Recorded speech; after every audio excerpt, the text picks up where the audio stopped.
Student welcome back to my channel Samrat academy. Student मेरा नाम है आकाश और मेरे प्यारे विद्यार्थियों, वीडियो बहुत ही ज़्यादा इंपॉर्टेंट है क्योंकि यहाँ पे 2023 का मैं मॉडल पेपर लेकर आ गया हूँ सामाजिक विज्ञान का। जो 2023 का बोर्ड एग्जाम होने वाला है यह आपका वायरल मॉडल पेपर है सामाजिक विज्ञान का।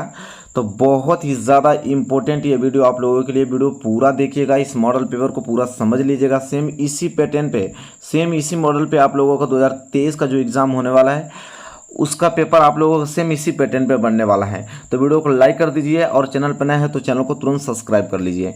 चलिए इस वायरल मॉडल पेपर को अच्छे तरीके से देखते हैं। वही आप लोगों का 70 नंबर का पूर्णांक है और 3 घंटे 15 मिनट का आपको समय है। ठीक है, सामाजिक विज्ञान में सबसे ज़्यादा आप लोगों की दिक्कत होती है। पूरा फुल डिस्कस करने वाला हूँ इस मॉडल पेपर को, अच्छे तरीके से समझ लीजिए। और 2023 का जो पेपर होने वाला है सामाजिक विज्ञान का उसमें बहुत ही अच्छा मार्क्स आप लेके आएंगे। इस मॉडल पेपर को एकदम अच्छे तरीके से रट जाइएगा। चलिए देखते हैं। और यहाँ पे आपको मालूम चलेगा कि सबसे पहले आप खंड क करेंगे। खंड क में सबसे पहले बहुविकल्पीय प्रश्न रहेगा। इसमें क्या होता है ना कि 4 विकल्प दिए होते हैं, कोई ना कोई एक विकल्प सही होता है, उसे चुनकर अपने उत्तर पुस्तिका में लिखना होता है। जैसा कि देख पा रहे हैं पहला प्रश्न देखिए। पहला प्रश्न बहुत ज़्यादा इंपॉर्टेंट है। क्या है? कह रहा है कि बेल्जियम मॉडल की मुख्य विशेषता क्या है। कह रहा है कि जो बेल्जियम मॉडल है उसकी मुख्य विशेषता क्या है। पहला, सत्ता में सभी जातीय समूहों की साझेदारी। दूसरा जो है वो है सत्ता में कुछ गिने चुने लोगों की साझेदारी। और तीसरा है कि सत्ता में सभी धर्म के लोगों की साझेदारी। और चौथा है कि उपयुक्त में से कोई नहीं। 4 ऑप्शन दिया है और पूछ रहा है कि बेल्जियम जो मॉडल की मुख्य विशेषता क्या है। बहुत ही ज़्यादा इंपॉर्टेंट है। तो मैं आपको बता दूं कि इसका सही उत्तर क्या होगा। कि यहाँ पे बोला है आपको कि बेल्जियम की मुख्य विशेषताएं क्या है, तो वो आपका होगा कि सत्ता की सभी जातीय समूहों की साझेदारी।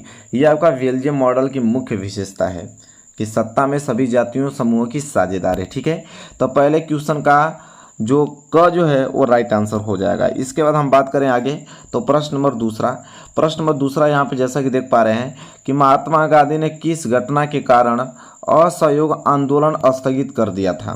महात्मा गांधी किस घटना के कारण असहयोग आंदोलन स्थगित कर दिया था।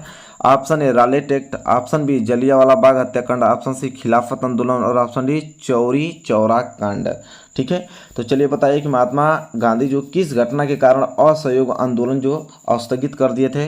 तो इसका आंसर होगा चौरी चौरा कांड।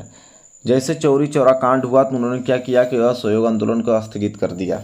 ठीक है, तो ऑप्शन घ जो है इस राइट आंसर का राइट आंसर हो जाएगा क्वेश्चन नंबर दूसरे का। बहुत ज़्यादा इंपॉर्टेंट ये सारे प्रश्न आप लोगों को 2023 बोर्ड एग्जाम में देखने को मिलेगा।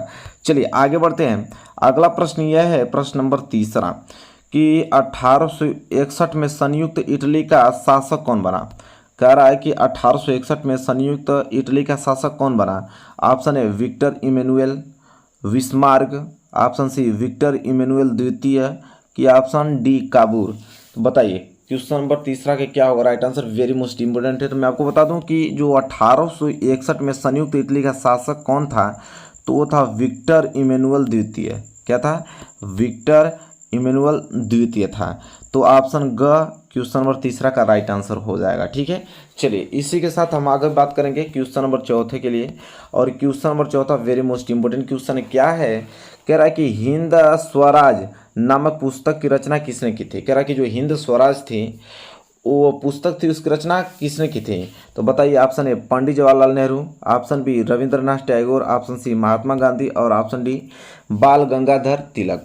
ठीक है, तो बताइए हिंद स्वराज नामक पुस्तक की रचना किसने की थी। तो सब सिंपल है, सबको मालूम है कि महात्मा गांधी ही लिखे थे हिंद स्वराज जो पुस्तक। ठीक है, तो ऑप्शन ग जो है क्वेश्चन नंबर 4 के लिए राइट आंसर हो जाएगा।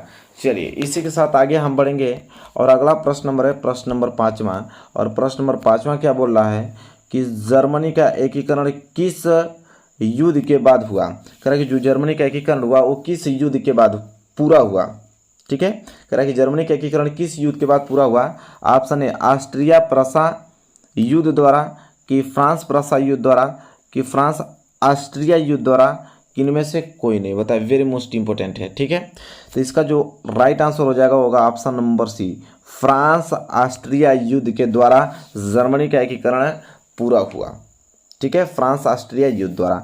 ऑप्शन ग जो है क्वेश्चन नंबर 5 में का राइट आंसर हो जाएगा। चलिए अगला प्रश्न, प्रश्न नंबर 6। प्रश्न नंबर 6 है भाषाओं को भारतीय संविधान की अनुसूची में रखा गया है। कह रहा है कि भाषाओं को भारतीय संविधान की किस अनुसूची में रखा गया है? 7वीं अनुसूची में, 10वीं अनुसूची में, कि 8वीं अनुसूची में, कि 9वीं अनुसूची में? चलिए देखते हैं इसका राइट आंसर क्या होगा क्वेश्चन नंबर 6 का। तो 8वीं अनुसूची में। किसमें?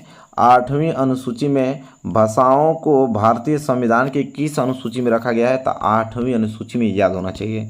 चलिए इसके बाद हम बात करें अति लघु उत्तरीय महत्वपूर्ण प्रश्न जो है वो है प्रश्न नंबर 7वां, 8वां, 9वां, 3 सब आप लोग जैसा देख पा रहे हैं यहाँ पे कि पहला 7वां जो प्रश्न है वो है कि गांधी जी द्वारा चलाए गए 2 सत्याग्रह आंदोलनों का उल्लेख कीजिए। कह रहा है कि गांधी जी जो चलाए गए 2 सत्याग्रह आंदोलन आपको बताना है। ठीक है, तो मैं आपको बता देता हूँ। यहाँ पे एक लिखिए चंपारण सत्याग्रह, चंपारण सत्याग्रह लिखिए, चंपारण सत्याग्रह। और पहला तो ये हो गया चंपारण सत्याग्रह कब चलाए थे उन्होंने? तो चंपारण सत्याग्रह जो हुआ था ना वो बिहार में उन्होंने चला था। बिहार से, कहाँ से? बिहार से चंपारण सत्याग्रह चला था उन्होंने 1917 में। क्या? 1917 में। इसके बाद इसको नोट कर लीजिए। और दूसरा जो उन्होंने चलाया था, दूसरा उसको नोट कीजिए, वो खेड़ा सत्याग्रह लिखिए यहाँ पे, खेड़ा सत्याग्रह। दूसरा उन्होंने चलाया खेड़ा सत्याग्रह।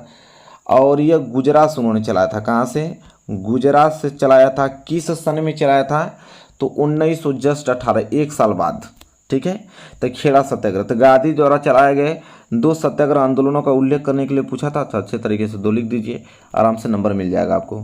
इसके बाद प्रश्न नंबर 8वां है कि लोकतांत्रिक शासन क्यों लोकप्रिय माना जाता है? 2 कारण लिखिए। कह रहा है कि जो लोकतांत्रिक शासन क्यों लोकप्रिय माना जाता है, 2 कारण आपको लिखना है। तो मैं आपको बता दूं, तो यहाँ पे एक लिख सकते हैं कि यह नागरिकों के, क्या लिखेंगे?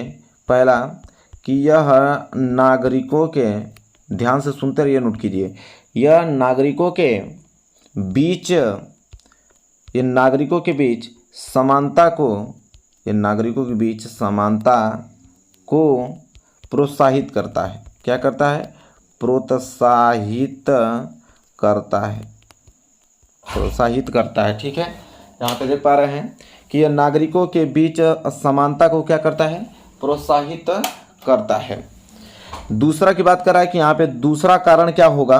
तो मैं दूसरा कारण भी लिखवा देता हूँ यहाँ पे, नोट कीजिए अच्छे। तो दूसरा कारण यह है कि यह विवादों को, यहाँ पर नोट कीजिए जल्दी से, क्या होगा कि यह विवादों को सुलझाने की विधि, यह विवादों को सुलझाने की विधि, ये विवादों को सुलझाने की विधि उपलब्ध कराता है। यहाँ मैं लिख देता हूँ, उपलब्ध कराता है। नोट कीजिए इसको, बहुत ज़्यादा इम्पोर्टेंट है। तो 2 हमने बता दिया आप लोगों को। ठीक है, यह था लोकतांत्रिक शासन क्यों लोकप्रिय है। 2 कारण पूछा था, दोनों कारण बता दिया। इसके बाद है भारत की उत्तरी पूर्वीय सीमा पर स्थित 2 लोकतांत्रिक देशों के नाम बताइए। कह रहा है भारत की उत्तरी पूर्वीय सीमा पर स्थित 2 लोकतांत्रिक देशों के नाम बताइए। तो मैं आपको बता दूं, एक है आपका नेपाल और दूसरा आपका बांग्लादेश। एक नेपाल और दूसरा क्या है? बांग्लादेश। नोट कर लीजिए तुरंत। इसके बाद है आप लोगों का लघु उत्तरीय प्रश्न। लघु उत्तरीय प्रश्न 10वां है कि मरियाना और जर्मेनिया कौन थी, उनकी चित्रित करने का उद्देश्य क्या था? ठीक है, ये 3 नंबर के लिए प्रश्न आता है, बहुत ज़्यादा इंपॉर्टेंट है, तैयार कर लीजिएगा। इसका सलूशन मैं करा दूंगा आप लोगों को इंपॉर्टेंट क्वेश्चन में। इसके बाद रोलेक्ट एक्ट क्या था? गांधी जी ने इस एक्ट का विरोध किस प्रकार किया? सबको मालूम है कि रोलेक्ट एक्ट क्या है। ठीक है, रोलेक्ट एक्ट उसमें यह था कि शंका के आधार पर लोगों को पकड़ के ले जाया जाता था, 2 साल जेल में क्या कर दिया जाता था? बंद कर दिया जाता था। ठीक है, यह रोलेक्ट एक्ट आप लोगों को चला था उस समय। तो इसके बारे में फुल डिटेल में आप लोगों के लिए डिस्कस करूंगा इंपॉर्टेंट क्वेश्चन में। इसके बाद प्रश्न नंबर 11 कि वर्तमान लोकतांत्रिक व्यवस्था की 3 चुनौतियों का उल्लेख कीजिए। कह रहा है कि लोकतांत्रिक व्यवस्था है वर्तमान की, उसमें 3 चुनौतियों का उल्लेख करना है। वेरी मोस्ट इंपोर्टेंट क्वेश्चन है। या तो यह प्रश्न नहीं आ रहा है अथवा करके तो यह प्रश्न आप बता सकते हैं कि लोकतंत्र में जो उत्तरदायी शासन एवं पारदर्शिता आवश्यक है, इसके पक्ष में अपना मत स्पष्ट कीजिए। तो दोनों में से कोई एक करिएगा, 3 नंबर आपको मिल जाएगा। फिर इसके बाद दीर्घ उत्तरीय महत्वपूर्ण प्रश्न की बात करें तो देखिए दीर्घ उत्तरीय में क्या आया है, तो 12वां क्वेश्चन है कि अंतर्राष्ट्रीय आर्थिक विनिमयों में 3 तरह की गतियों या प्रभावों को उल्लेख कीजिए और अपने उत्तर की जो पुष्टि हेतु उपयुक्त उदाहरण भी दीजिए। ये प्रश्न अगर आपको डिफिकल्ट लग रहा है तो अथवा में करके एक दिया है कि प्रथम विश्व युद्ध के बाद आई आर्थिक मंदी का क्या कारण था, किन्हीं 2 प्रभावों को आपको लिखना है और तुरंत आपको 6 नंबर मिल जाएगा। दोनों में से कोई एक क्वेश्चन अगर आप करते हो तो ठीक है। चलिए इसके बाद हम बात करें प्रश्न नंबर 13 को लेके। प्रश्न नंबर 13 ये आपको देखने को मिलेगा कि सत्ता की साझेदारी का क्या अर्थ है, यह क्यों आवश्यक है, कि 2 कारण का उल्लेख करना है। 6 नंबर के लिए प्रश्न पूछा जाता है। अगर यह प्रश्न आपको नहीं आ रहा है तो अथवा करके एक प्रश्न और ऑप्शन दिया है, यह कर लीजिए कि संघवाद का क्या अर्थ है, संघीय प्रणाली की किन्हीं 3 विशेषताओं का भी उल्लेख कीजिए। सारे मोस्ट इंपोर्टेंट क्वेश्चन मैं आप लोगों को करा दूंगा, ठीक है, लॉन्ग इंपोर्टेंट क्वेश्चन जो है। इसके बाद मानचित्र कार्य आता है, ठीक है, मानचित्र कार्य आता है, ठीक है, देख पा रहे हैं 5 नंबर का आता है। आधा नंबर का 1 number, 2 number, 3 number, 4 number, 5 number. पहला मानचित्र यह है कि वह स्थान जहाँ जलियांवाला बाग हत्याकांड हुआ। देखिए ये प्रश्न ना बहुत ज़्यादा इंपॉर्टेंट, देखिए रोल आप लोग आसानी से नंबर उठा सकते हो, आसानी से आप नंबर उठा सकते हो। तो कह रहा है कि वह स्थान जहाँ जलियांवाला बाग हत्याकांड हुआ, सबको मालूम है कहाँ हुआ था, तो अमृतसर। कहाँ हुआ, अमृतसर हुआ, पंजाब में। जलियांवाला कांड का हुआ अमृतसर, पंजाब में हुआ था, ठीक है, किसी को डाउट नहीं होना चाहिए बिल्कुल भी।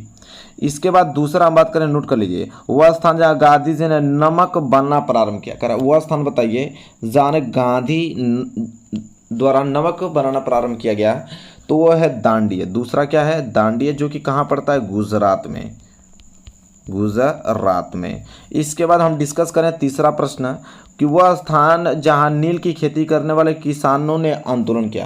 कह रहा वह स्थान बताइए जहां नील की खेती करने वाले किसानों ने आंदोलन किया, तो चंपारण में उन्होंने किया था। कहाँ, चंपारण। कहाँ पड़ता है, बिहार में, ठीक है, कहाँ, बिहार में।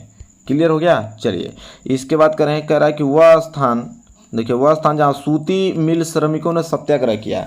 वह स्थान जहाँ सूती मिल श्रमिकों ने क्या किया, सत्याग्रह किया, तो वह है अहमदाबाद, जो कि कहाँ पड़ता है, गुजरात में। अहमदाबाद जो कि कहाँ पड़ता है भाईजान, तो गुजरात में। पूरा डिटेल में डिस्कस कर रहा हूँ, हर एक पॉइंट को आराम से नोटिस कर लीजिए। इसके बाद आप लोगों का है कि वह स्थान जहाँ सितंबर 1920 में भारतीय राष्ट्रीय कांग्रेस का अधिवेशन हुआ, ठीक है, करा कि नहीं ये वाला, वह स्थान जहाँ सूती मिल श्रमिकों का सत्याग्रह हुआ। पहले ये देख लीजिए, वह स्थान जहाँ सूती मिल श्रमिकों का क्या हुआ, सत्याग्रह हुआ, तो वो भी कहाँ हुआ, तो दांडी में ही हुआ था। कहाँ, दांडी, जो कि गुजरात में हुआ था, ठीक है, क्लियर।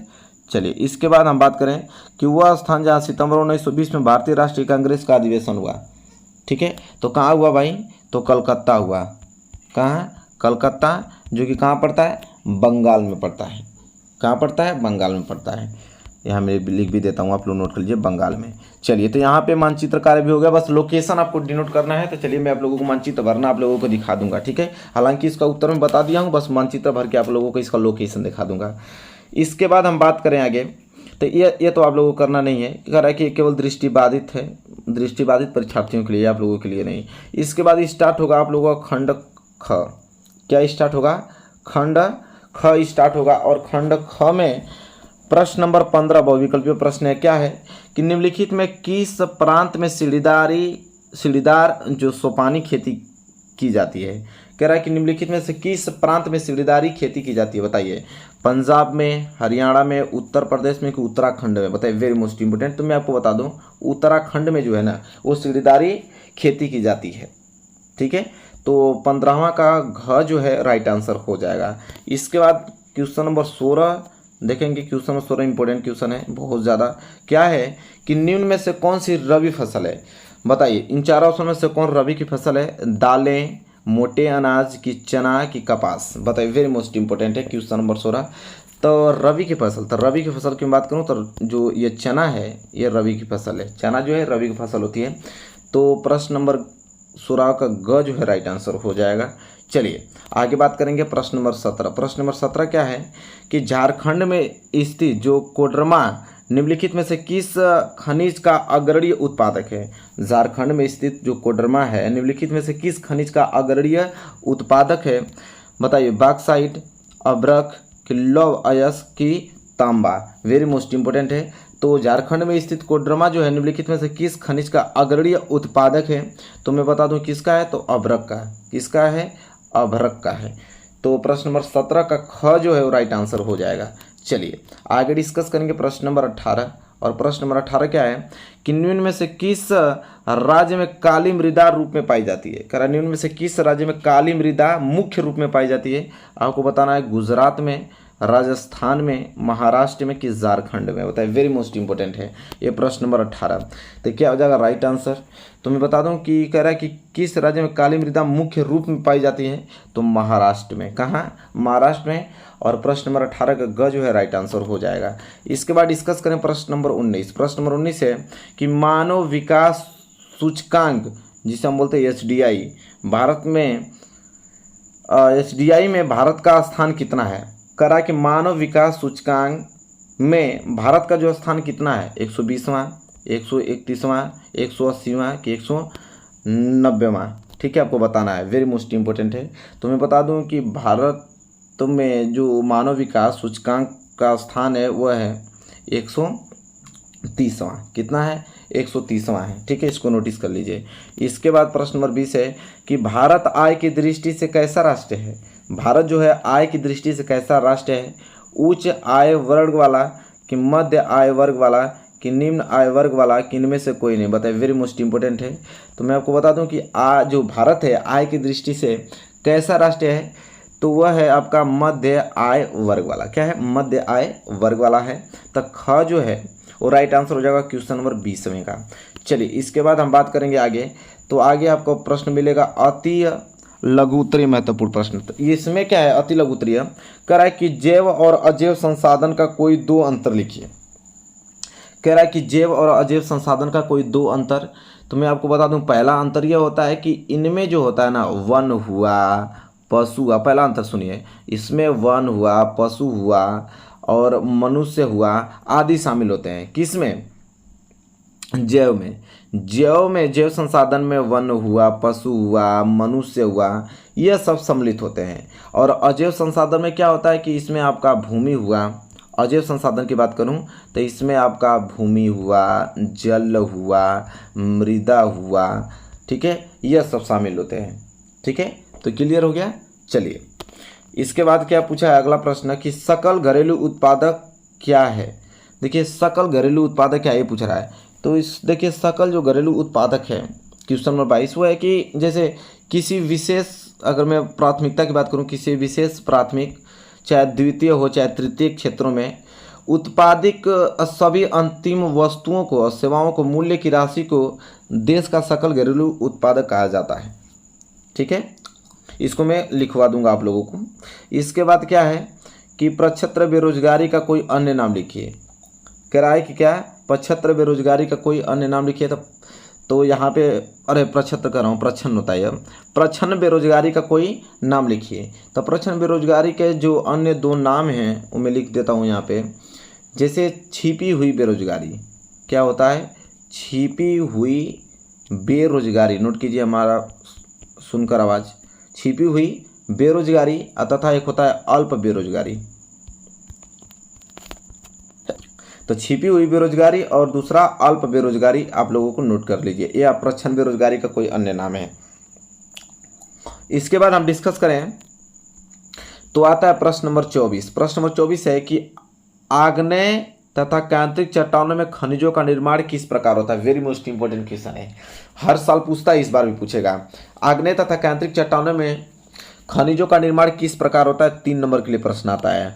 अगर बाई चांस अगर ये प्रश्न आपको नहीं आता है तो ये वाला कर सकिए कि किसी एक पेय फसल का नाम लिखिए, उसको उगाने के लिए अनुकूल भौगोलिक परिस्थितियां का विवरण दीजिए। 3 नंबर के प्रश्न आते हैं। दोनों में से कोई आप कर लीजिएगा जो आपको आता हो, लेकिन इंपॉर्टेंट दोनों है बहुत ज़्यादा। मैं सबका सलूशन कराऊंगा आप लोगों को। प्रश्न नंबर 25 कि भारतीय अर्थव्यवस्था के विभिन्न क्षेत्रकों के नाम लिखिए, वह प्रत्येक का संक्षिप्त परिचय दीजिए। फिर कह रहा है वैश्वीकरण क्या है? संक्षिप्त परिचय दीजिए। 3 नंबर के लिए प्रश्न है।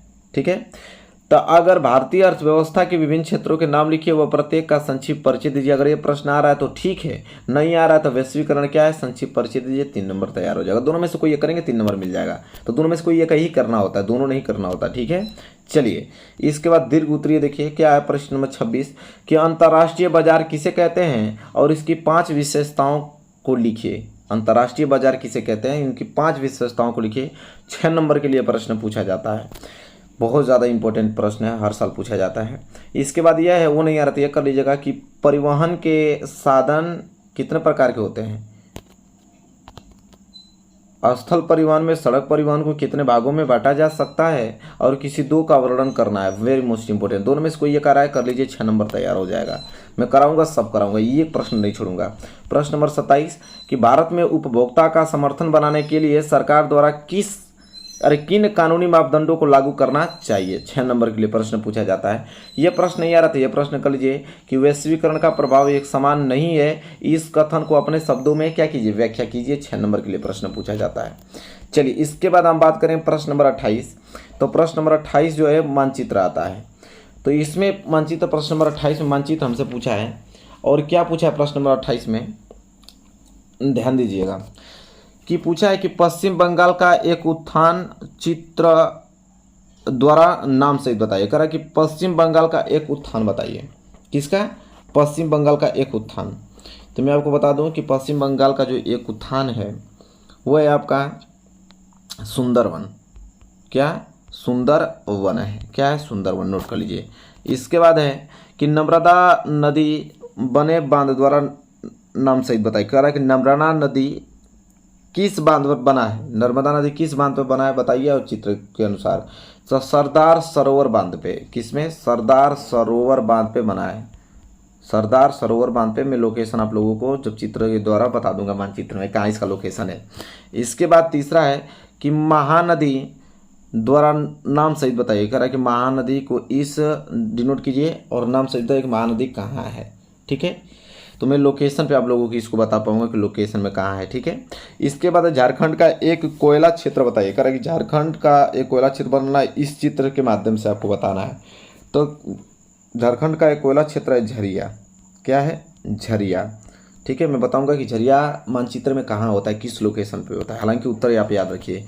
इसके बाद है कि भारत के पूर्वी तट पर स्थित एक पत्तन, आपको इस माध्यम से बताना है, इस चित्र के माध्यम से बताना है। भारत के पूर्वी तट पर स्थित एक पत्तन बताना है, ठीक है। तो मैं बता देता हूँ, पारादीप, नोट कर लीजिए, पारादीप जो कि कहाँ पड़ता है, ओडिशा में पड़ता है, ठीक है। ओडिशा में लिख लीजिएगा, ओडिशा में। और ये तो आप लोगों को केवल दृष्टिबाधित परीक्षार्थियों के लिए, आप लोगों के लिए नहीं है। तो देखिए मॉडल पेपर हमने पूरा अच्छे से डिस्कस किया, कोई दिक्कत 1% आप लोगों को दिक्कत नहीं होगी, ठीक है। सेम इसी पैटर्न पे आप लोगों का पेपर आने वाला है। तो अच्छे तरीके से इस मॉडल पेपर को तैयार कर लीजिएगा, जितना क्वेश्चन बताऊँ सबको नोट कर लीजिएगा। और वीडियो कैसे लगी बताइए, वीडियो अच्छी लगी तो प्लीज़ लाइक कीजिएगा, चैनल पर नए तो चैनल को तुरंत सब्सक्राइब कीजिए। डेली आप लोगों को वीडियो हर प्रकार की मिलती है यहाँ पे, मोस्ट इंपोर्टेंट क्वेश्चन भी, और सारे क्वेश्चन अच्छे तरीके से कराए जा रहे हैं। टारगेट इस बार हम लोगों का 90% का है, ठीक है। तो चलिए मिलेंगे नेक्स्ट वीडियो में, तब तक के लिए धन्यवाद। वीडियो को जरूर शेयर कर दीजिएगा।